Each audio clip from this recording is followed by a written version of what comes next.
De esta manera quedó establecida la conjetura. Y como les decía yo, en los trabajos de Perelman aparecen muy bien estructuradas todas las herramientas para probar la conjetura y las líneas generales para la prueba, pero no está la prueba explícitamente ahí. Entonces, estos dos matemáticos chinos, invitados por Yao, que es un materialista Fields muy famoso, se pusieron a trabajar con todo detalle y fueron los que pudieron armar la prueba. Esto pues ocasionó muchas controversias.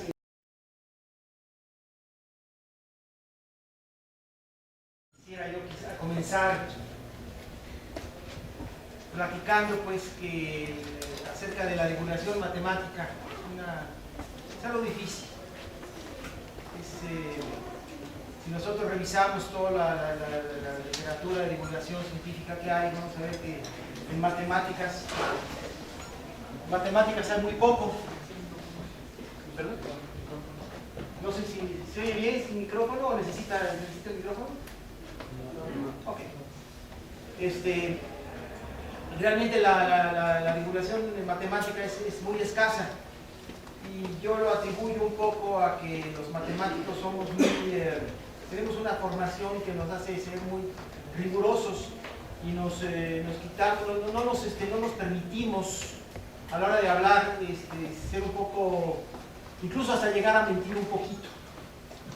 Se me ocurrió hacer un artículo que está por aparecer en la revista Ciencia de la Academia Mexicana de Ciencias, que se llama Es difícil divulgar matemáticas, en forma de pregunta, y hago algunas reflexiones al respecto, con la idea de someter a debate estas ideas. Entonces, bueno, por lo pronto les pido a mis colegas un poquito de indulgencia por las cuestiones que diga yo de manera un poco vaga.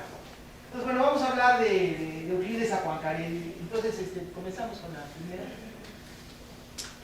Toda variedad cerrada tridimensional simplemente conexa es la tres esfera. Esa es la conjetura de Poincaré. Momento.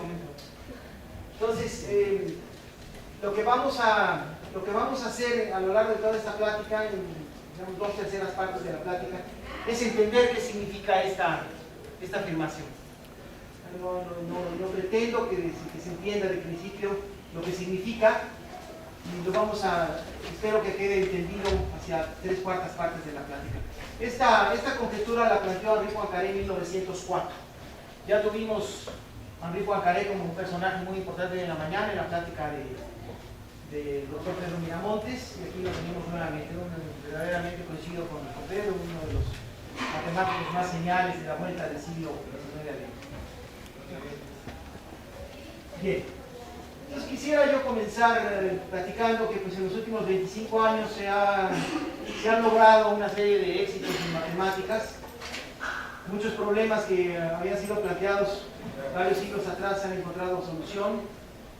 Uno de ellos es el problema de los 4 colores, ya poco más de 100 años. El último teorema de Fermat, que tenía cerca de 300 años. La conjetura de Kepler, también más o menos de la misma edad.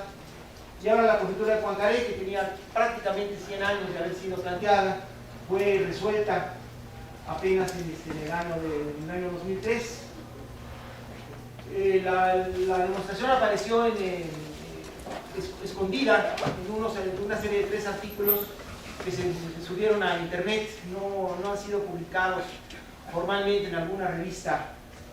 Sin embargo, en junio de 2006 apareció ya la prueba de la conjetura en un artículo firmado por Cao y Zhu, que son dos chinos que en el Asian Journal of Mathematics hicieron un trabajo que tiene 334 páginas, y donde de alguna manera platican todo el trabajo del que la demostró, porque vamos a hablar de él, y muestran cómo efectivamente de ahí se obtiene la prueba de la conjetura. Bueno, entonces vamos ahora a entender qué es lo que esta conjetura de Poincaré afirma. Entonces vamos a remontarnos al siglo XIX y vamos a bajarnos de dimensión. Si ustedes recuerdan el enunciado que les puse al principio, hablaba de una 3 variedad. El 3 significa dimensión 3. Y como de dimensión 3 realmente lo único que conocemos fehacientemente es R3, porque es el espacio en el que vivimos, nos cuesta mucho trabajo entender objetos de dimensión 3 que no son R3. Entonces voy a bajarme una dimensión, me voy a bajar a dimensión 2 y vamos a platicar un buen rato de dimensión 2 para entender lo que se afirma en dimensión 3. Entonces vamos a comenzar diciendo qué objetos son las superficies cerradas. Entonces el más sencillo de todos estos objetos es la esfera de dimensión 2, la cual vamos a abreviar llamándola la 2 esfera, que es este objeto que se ve allí, cuya ecuación conocen ustedes perfectamente bien, es x cuadrada más y cuadrada más z cuadrada igual a 1, es el conjunto de todos los puntos que distan 1 del origen en R3.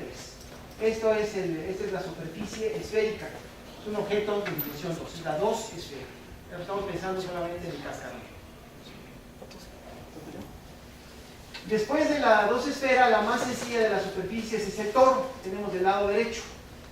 En términos topológicos a veces lo podemos escribir como el círculo por el círculo, esto es, si tomamos un círculo y tomamos la superficie de revolución generada por ese círculo, colocado adecuadamente, pues genera un toro, entonces es una superficie también.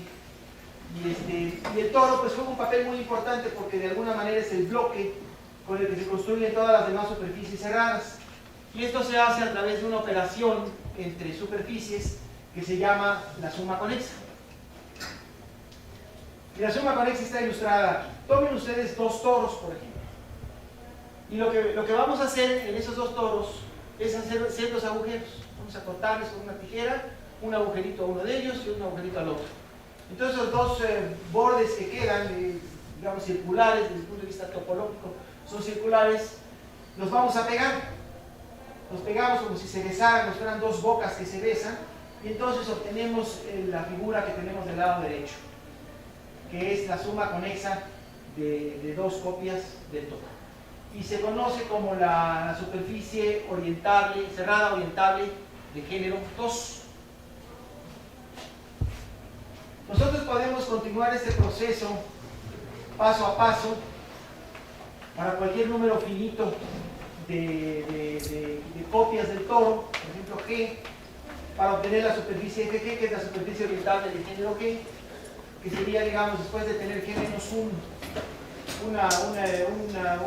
una retaíla, digamos, de toros de dimensión de G menos 1 toros, le pegamos un Gésimo toro y obtenemos inductivamente la superficie orientable de género G. Entonces esta es la construcción de las superficies cerradas de género G. Bueno, entonces vamos a regresar un poquito diciendo que las superficies son objetos topológicos. Entonces, aquí estamos hablando de topología. La topología se puede describir de alguna manera como geometría cualitativa. Es geometría en la que las medidas no son importantes, la forma rígida no es importante. De alguna manera lo que nos interesa es la estructura cualitativa de los objetos. Entonces, si ustedes vieron en la diapositiva en donde pegábamos los dos toros, que se besaban y se formaba una figura, realmente las bocas que eran como delgaditas se ven más gordas acá, porque de alguna manera nos permitimos la posibilidad de inflar ese objeto un poquito para darle una forma más agradable. Entonces, en topología los objetos pueden tener formas distintas, pero cualitativamente deben ser lo mismo.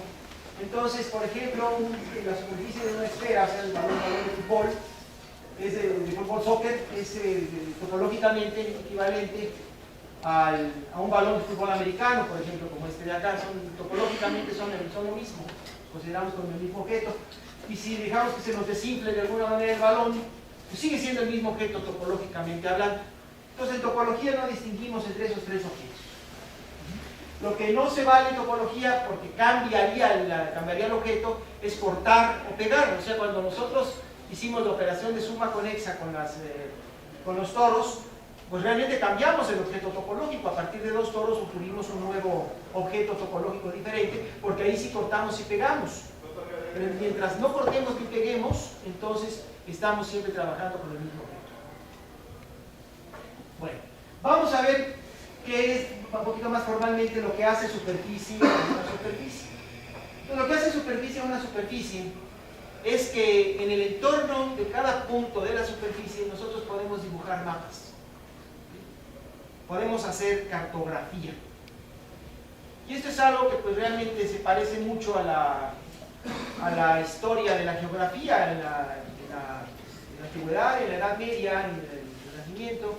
Pues se hacían mapas de regiones de la Tierra. Y de hecho en la Edad Media pues se suponía que la Tierra era plana porque esos mapas eran planos, realmente se veían como un plano en el entorno de cada sitio donde se elaboraban estos mapas. Entonces, una superficie pues es precisamente un objeto que localmente se ve como un plano, o sea, en el que localmente se le pueden dar coordenadas, dos coordenadas a través de las cuales podemos describir los puntos en el entorno. ¿Okay? Eso es por definición una superficie. Entonces, vamos a decir que la superficie es cerrada si no es infinita. O sea, si de alguna manera cabe en un objeto, es finita, pues yo creo que ya mencionó en la mañana Pedro la compacidad, ¿verdad? Es un objeto compacto, ¿okay? Es un objeto acotado, pues. Eso no significa que tenga un borde, de hecho la definición como la estoy dando no permite bordes, ¿okay?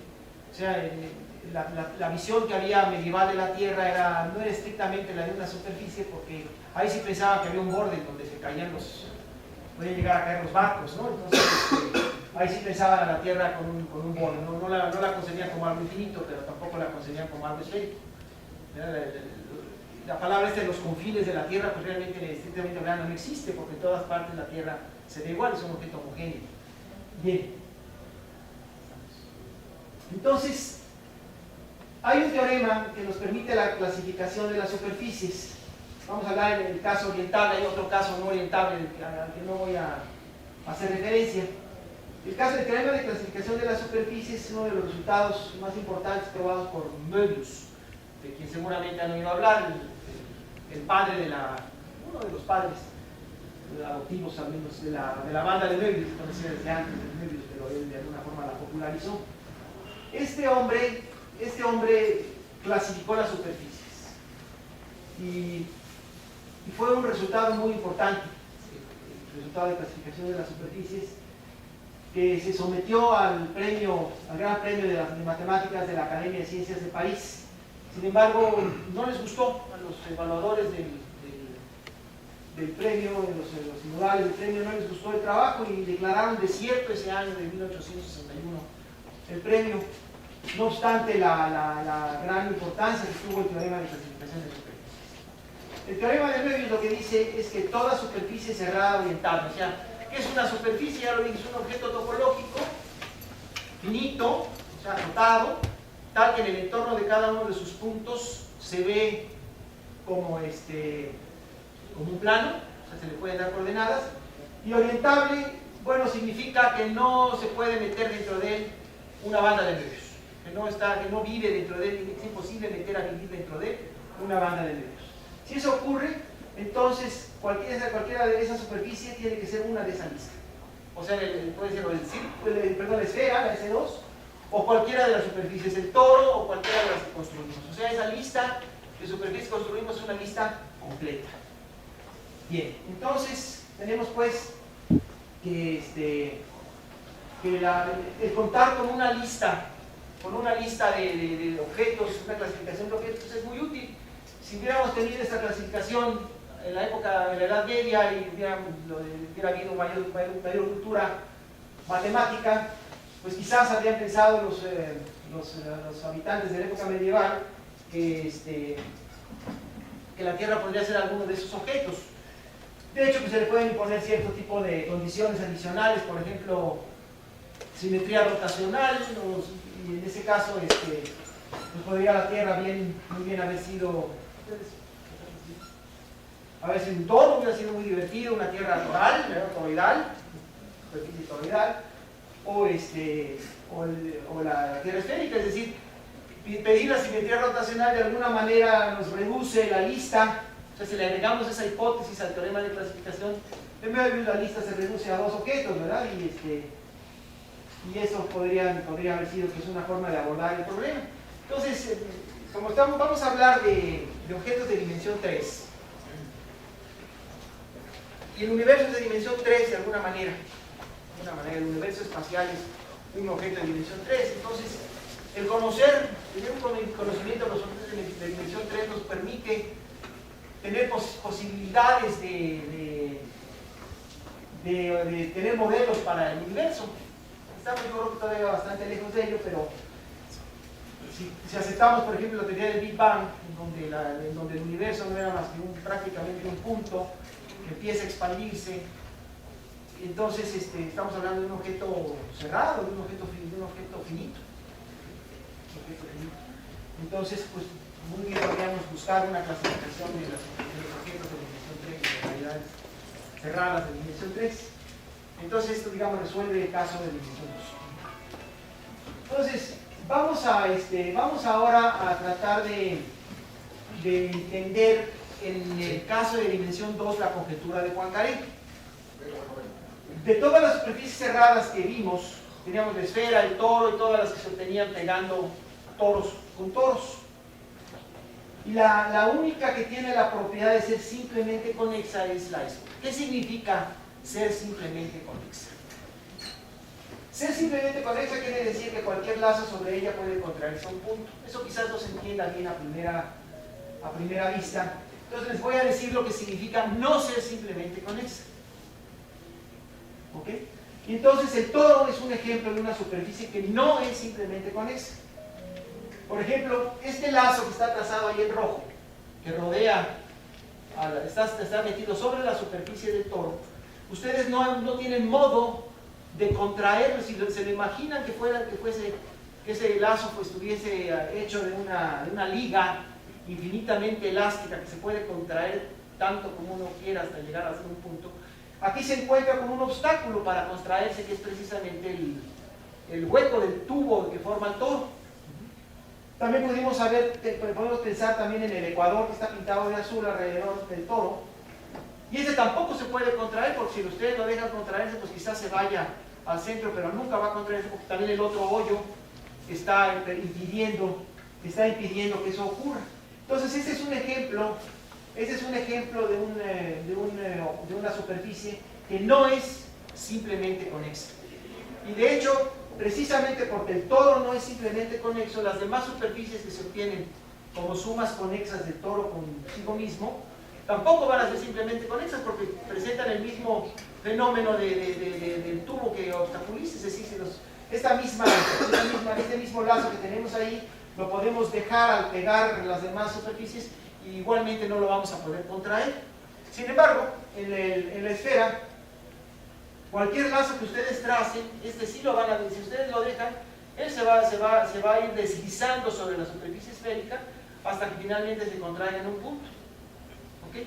Entonces, esto significa que la esfera es simplemente conexa, y no solamente eso, sino que la esfera es la única superficie orientable, cerrada o orientable, que es simplemente conexa. Con esto hemos establecido realmente el contenido de la conjetura de Poincaré en dimensión 2. Entonces, hemos demostrado que si una 2 variedad cerrada es simplemente conexa, entonces no puede ser ninguna de las de la lista más que la 2 esférica. Entonces, esto esencialmente lo demostró el propio Poincaré allá hace más de 100 años, y fue lo que de alguna manera lo llevó a conjeturar lo que quedó pendiente allá en aquella época. Bueno. Okay. Entonces, vamos ahora a tratar de entender la conjetura de Poincaré en dimensión 3. Entonces, para esto, déjenme primero contarles una posible construcción de la 2 esfera. Entonces, vamos a construir la 2 esfera, digamos, de la siguiente manera. Vamos a tomar dos discos. Aquí están de lado como dos tortillitas. Dos tortillas. Y lo que vamos a hacer es que vamos a pegar una de ellas con la otra a lo largo del, del borde de la frontera. Son copias del círculo, son dos círculos. Aquí tenemos una arriba, una abajo. Y lo que vamos a hacer es vamos a pegar, vamos a vulcanizar esos dos discos de hule a lo largo de sus fronteras. Y como estamos en topología, pues podemos ahora inflar un poquito esto. Tenemos un mecanismo ahí misterioso y la infla, y entonces al inflarla pues obtenemos una esfera. Si se la imaginan, tienen ustedes entonces su tortilla infladita acá abajo, su otra tortilla infladita acá arriba, y eso nos da la dos esfera. Bueno, es una construcción de la dos esfera. Entonces vamos a emular en dimensión 3 esta construcción para obtener la 3 esfera. Bueno, entonces adelante. Entonces ahora, lo primero que tenemos que hacer es ver cuál es la versión del disco, de los discos, de esos dos discos que teníamos en el caso de dimensión 3.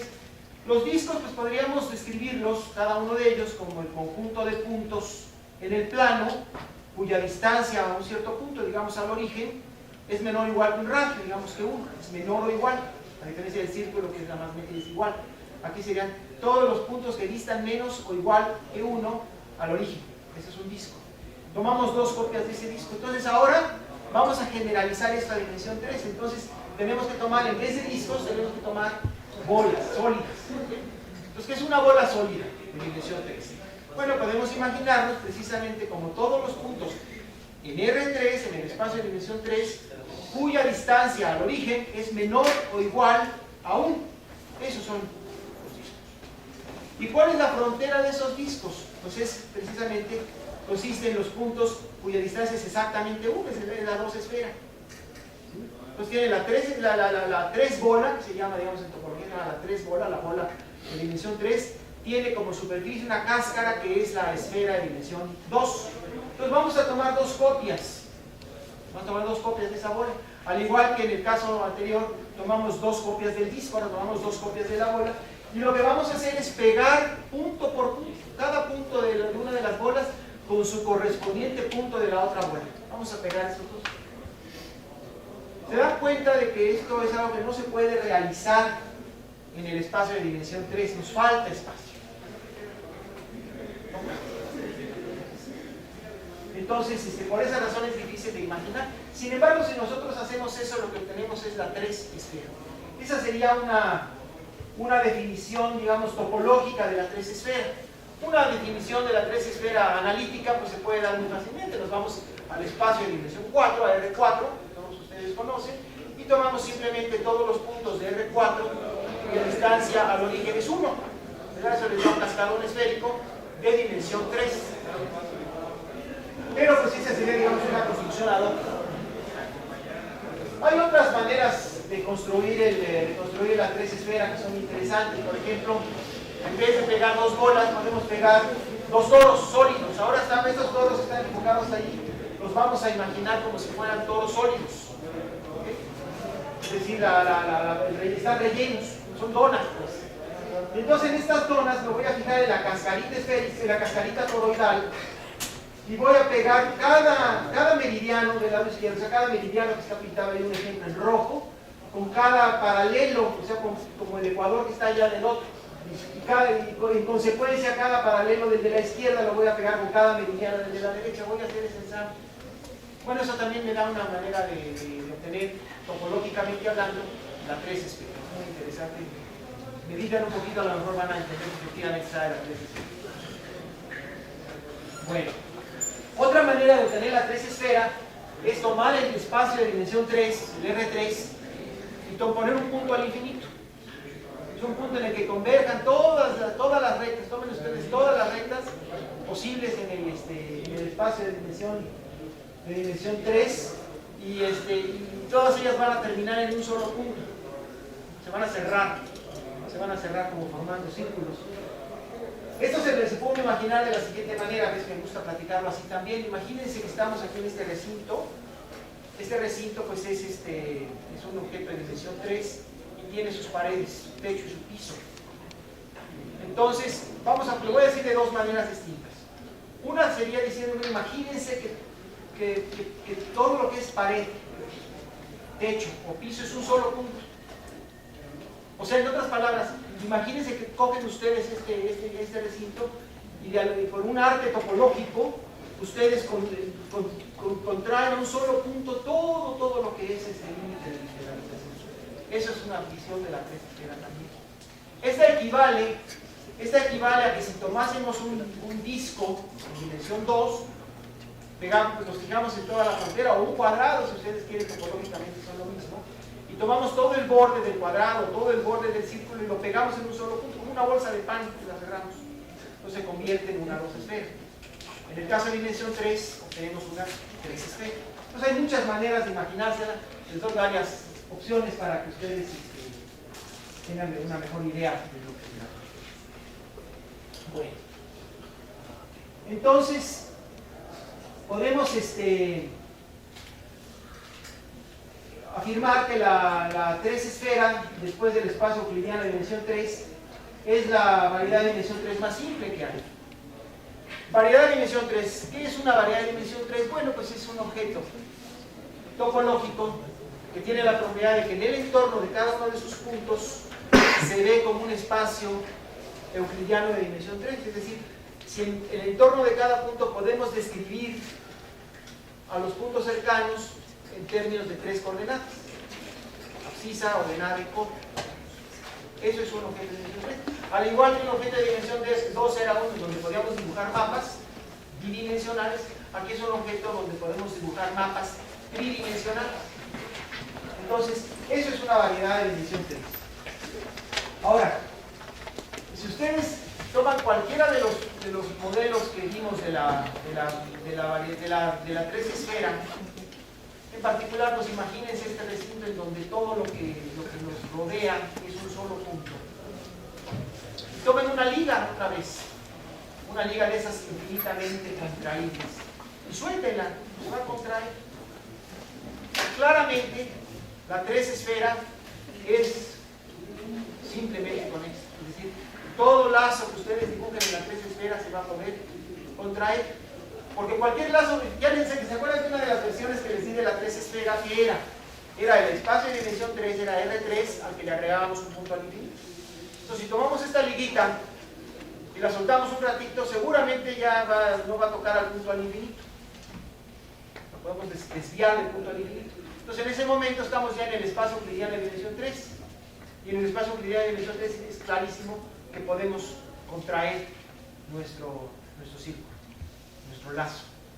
Entonces, es claro que la 3 esfera es una 3 variedad cerrada simplemente conexa. Cerrada quiere decir que no tiene borde, que es finita. Bueno. Entonces ya tenemos la mitad de la conjetura de Poincaré. Y esto lo sabía todo Poincaré, por supuesto. Entonces, seguimos adelante. Entonces, Poincaré lo que conjeturó es que el inverso de esa afirmación también es cierto. Es decir, que si una 3 variedad es simplemente conexa, no le queda más remedio que ser la 3 esfera. Y ese es el trabajo ese es el problema, mejor dicho, que mantuvo ocupados a muchos topólogos durante casi 100 años, desde 1904. Entonces, esta es la afirmación de la conjetura de Poincaré. Si una 3 variedad cerrada es simplemente conexa, entonces es la 3 esfera.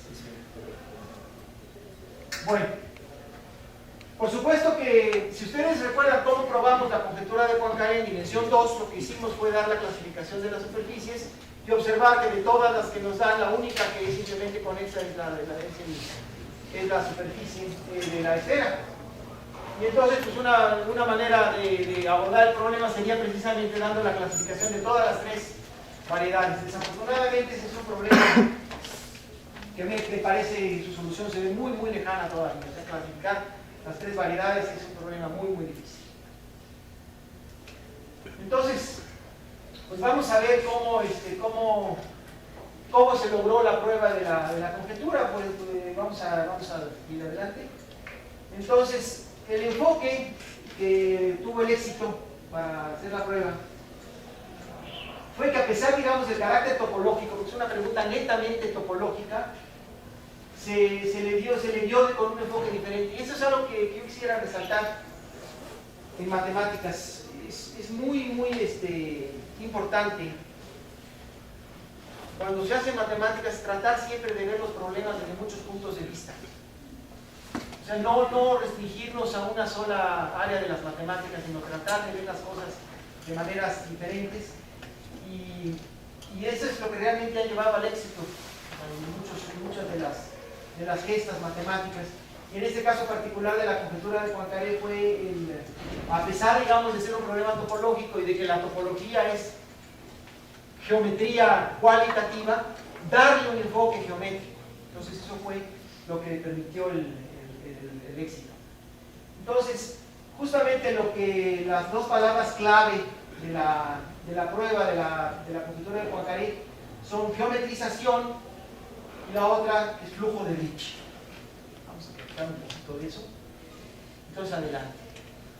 Entonces, el que realmente logró este éxito fantástico fue un matemático ruso, Grigori Perelman, que, como les decía yo al principio de la plática, en 2003 colocó en internet una serie de 3 artículos con la esencia de la prueba. Realmente probó otra cosa más general. Aquí está. Este es Grigori Perelman. Lo que realmente probó Perelman es otra conjetura más general debida a William Thurston, matemático gringo muy brillante, que se llama la conjetura de geometrización. Y la herramienta que utilizó para demostrar la conjetura de geometrización se debe a otro matemático de nombre Richard Hamilton, geómetra, que se conoce como flujo de Ricci. Entonces vamos a platicar un poquito de esto, a tratar de entender qué significa geometrización. Entonces vámonos de regreso unos cuantos siglos a Euclides. Como ustedes saben, Euclides sentó las bases de la geometría en una serie de libros que se conoce como elementos, los elementos de Euclides, que pues de alguna manera funcionaron como el texto por excelencia de matemáticas, pues hasta el siglo XIX todavía se siguen utilizando. Y es el libro que después de la Biblia ha sido más traducido, más publicado, es el libro más popular después de la Biblia, de todos los que se han escrito, por lo menos en el mundo occidental. Entonces, vamos a ver qué nos dijo Euclides. Entonces, él construyó, digamos, los elementos básicos para construir las matemáticas, en particular la geometría. Entonces, establece 5 postulados. No voy a entrar en detalles en ellos, pero el primero habla de la existencia de una recta única entre cualesquiera 2 puntos. Los postulados 2 y 3 que hablan sobre producir ciertas rectas o trazar ciertos círculos y suponen la unicidad de los objetos cuya construcción postulan. El cuarto postulado establece que todos los ángulos rectos son iguales, los rectos son las mitades de los ángulos llanos, no son iguales. Y el quinto postulado, que es el que me interesa ahorita mencionar, es el que establece que se puede dibujar una y solo una recta que pase por un punto y que sea paralela a otra recta. Si tienen ustedes una recta, un punto, entonces hay una única recta que pasa por el punto y que es paralela a la recta. Ese es lo que establece el quinto postulado de Euclides. Bueno, y una consecuencia de este postulado de alguna manera es el hecho de que los ángulos internos de un triángulo suman 180 grados, esa prueba que espero que a ustedes también les haya fascinado en la secundaria o en la prepa cuando nos la enseñan, que sería la siguiente prueba, si las recuerdo, ¿verdad? Aquí tenemos el triángulo, tenemos el lado opuesto al ángulo beta, entonces trazamos una paralela a ese lado opuesto por el vértice correspondiente, y esos ángulos que están ahí son los mismos que abajo, y entonces pues suman un ángulo ya. Esos son precisamente los ángulos internos de un triángulo. Entonces, vamos a decir que una propiedad que tiene la geometría euclidiana es que los ángulos internos de un triángulo suman 180 grados.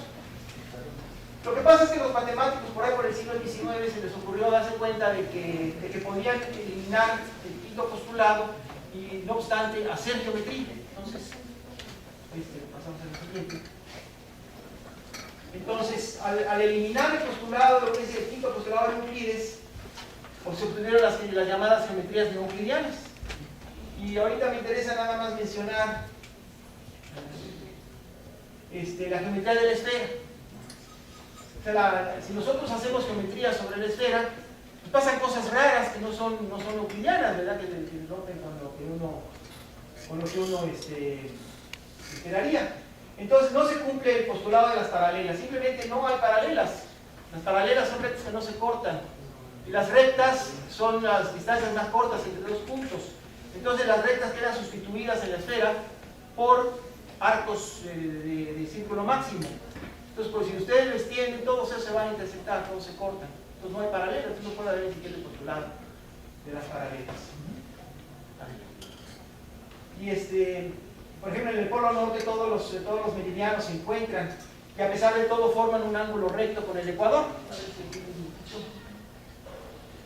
Aquí lo tienen, aquí tienen ustedes dos meridianos que forman el mismo ángulo con el ecuador y no son paralelos porque se intersectan arriba, y por otro lado forman un triángulo. Ahí se ve el triángulo, ¿verdad? Que tiene dos ángulos rectos y el ángulo que ustedes quieran en el polo. Entonces, la suma de los ángulos internos de un triángulo en la esfera pues es siempre mayor que 180.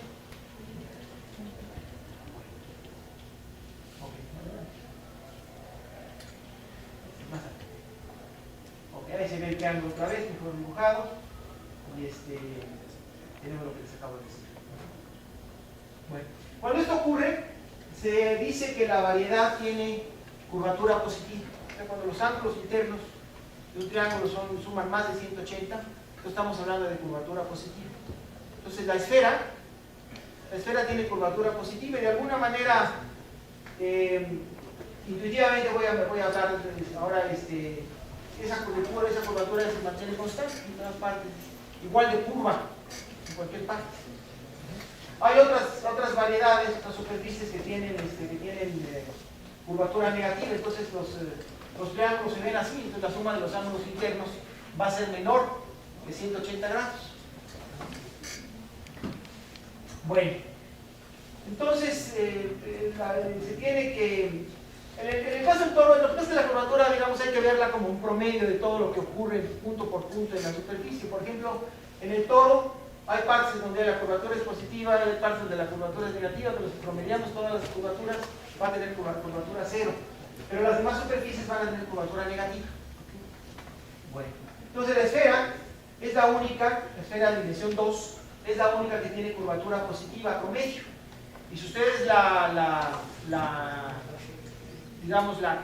geometrizan adecuadamente, minimizan de alguna manera la curvatura, entonces van a llegar a una curvatura constante igual a positiva, y entonces eso es lo que es la esfera. La esfera es el objeto, es la única superficie que tiene curvatura positiva constante. Sí. ¿Y si no vive dentro de la esfera? Los ángulos siguen siendo los mismos. Sí, ¿verdad? Sí. Se ve cóncava, ¿no? Dices, Sí, desde dentro sí, pero de todas maneras Los las geodésicas son las mismas, ¿no? Y suman más de 180. Sí. Bien. Entonces, bueno, llegamos ahí a una caracterización de la dos esfera, por lo que les acabo de decir. La dos esfera es la única cuya, digamos, que al geometrizarla, la dos esfera topológica es la única que al geometrizarla tiene curvatura positiva constante. Entonces esa es la clave de la demostración de la conjetura de Poincaré. Entonces, lo que afirma la conjetura de geometrización de Thurston de alguna manera es que toda tres variedad puede geometrizarse, es decir, dada una tres variedad topológica se le puede dar una función de curvatura, una función que describe alrededor de cada punto cuál es la curvatura de ese punto. Y esta conjetura realmente lo que hace es transforma la topología en la geometría, es decir, un objeto topológico, a la hora de hablar de curvatura ya estamos hablando de algo cuantitativo que estamos midiendo, y entonces se convierte en un objeto ya geométrico, se le da una estructura geométrica, un objeto topológico.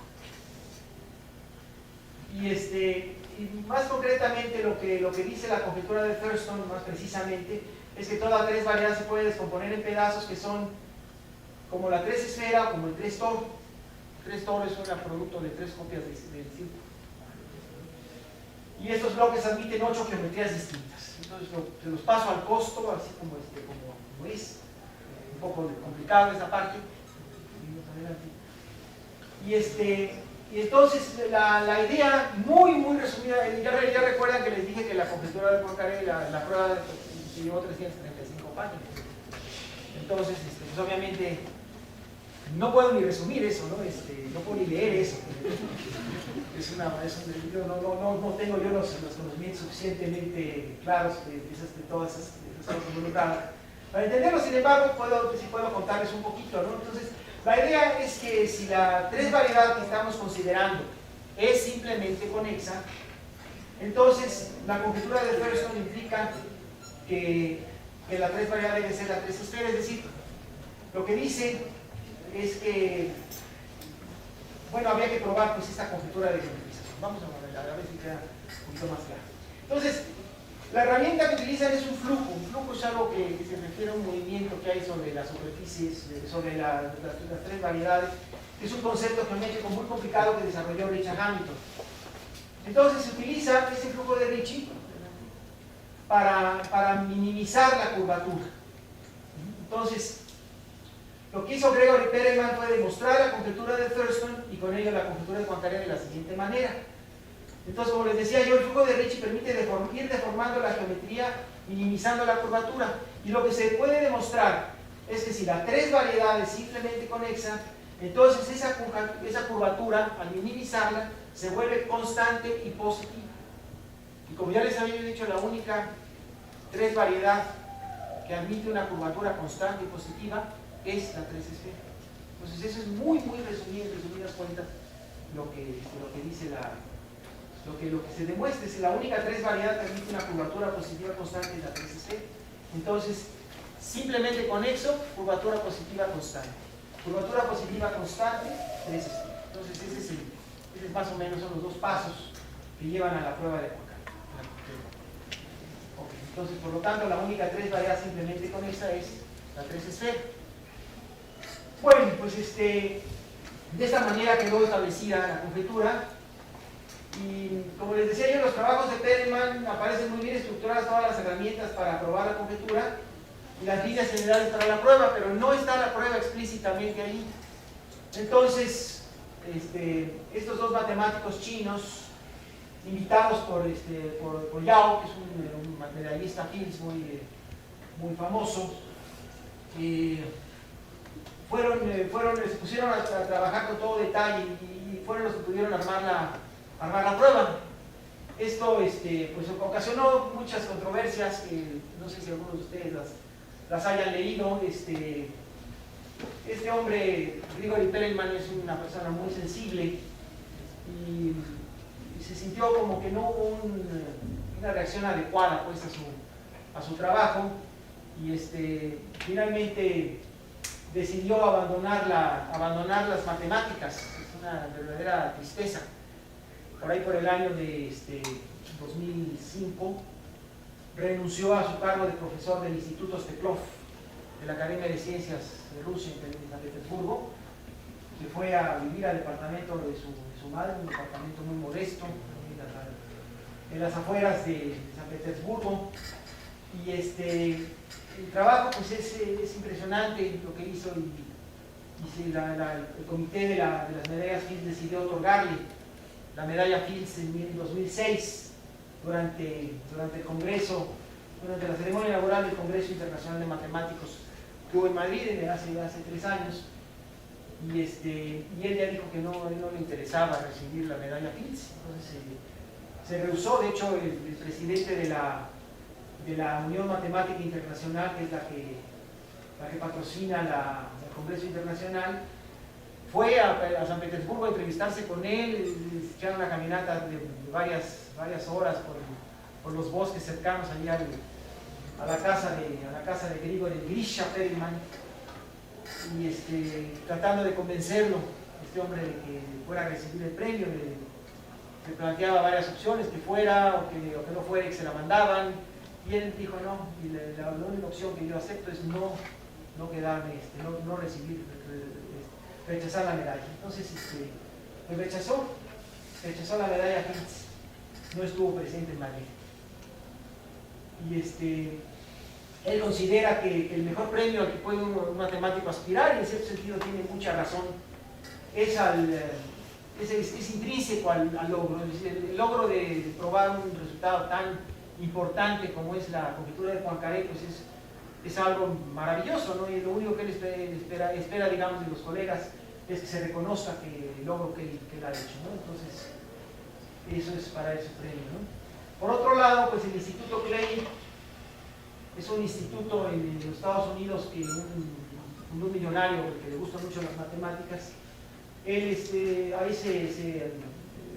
Clay les pidió a matemáticos más connotados del siglo XX que planteara, que elaborara una lista de 7 problemas, llamados 7 problemas del milenio, y puso a disposición $1 millón para que resuelva cada uno de esos problemas. Y uno de ellos es precisamente la conjetura de Poincaré. Es el único, por cierto, de todos los problemas de la lista de Clay que está resuelto. Sin embargo, hasta donde sé, Grisha ha dicho que no le interesa tampoco el $1 millón. Pues, muchas gracias.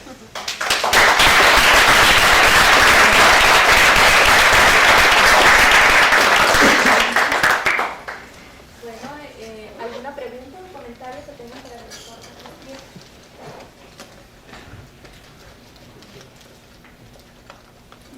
Bueno. ¿Nos podrías mencionar alguno de los otros problemas? O si todavía nos queda chance.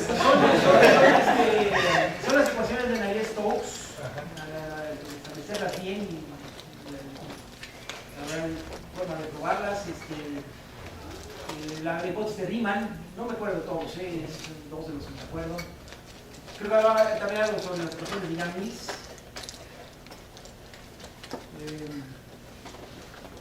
Creo que había algo más de teoría de números aparte de la ecuación de Riemann, no recuerdo. Y la de Poincaré son 4, me acuerdo, complicadas, no son enunciados muy concretos como el de la conjetura de Poincaré o el de la hipótesis de Riemann, ¿no? Entonces los jóvenes de aquí todavía pueden... Están en la flor de la edad para abordar esos problemas, y si les ocurre lo que le pasó a Weiss, al que probó el último teorema de Fermat. Yo pensaba que estaba en la lista y no está en la lista. Este hombre aspiraba, pues de alguna manera, él sí aspiraba a la medalla Fields, y terminó a tiempo su artículo sobre la prueba de la última conjetura, el último teorema de Fermat, que Fermat no probó, y encontraron una laguna en la demostración. Eso fue en el 94, si mi memoria no me falla, y entonces se le pasó la edad máxima para obtener la medalla Fields es 40 años. Entonces en el 98, que ya había quedado establecida, él, después, digamos, de ese problema que tuvo con la prueba, invitó a sus alumnos, a Taylor, y ya entre los dos pues, se pusieron a trabajar muy duro y lograron salvar esa laguna que había quedado en la demostración. Entonces quedó establecido el último teorema de Fermat por ahí por el año de 96. Entonces en el 98, en Berlín, que fue el Congreso Internacional, ya no se le pudo otorgar la medalla Fields, pero se creó un reconocimiento especial, pues con gran alaraca se otorgó, con la televisión presente, reporteros, en fin, estuvo muy bonita la ceremonia y quedó muy satisfecho este hombre. Así que si no le sale la hipótesis de Riemann o la conjetura de Goldbach, por ahí antes de que cumplan los 40, de todas maneras hay posibilidades de reconocimiento. Y si no, como Perelman, tendrán el reconocimiento de la satisfacción de haber probado algo muy importante. Bueno, muy bien. Muchas gracias. Si no hay más comentarios, le damos de nuevo las gracias.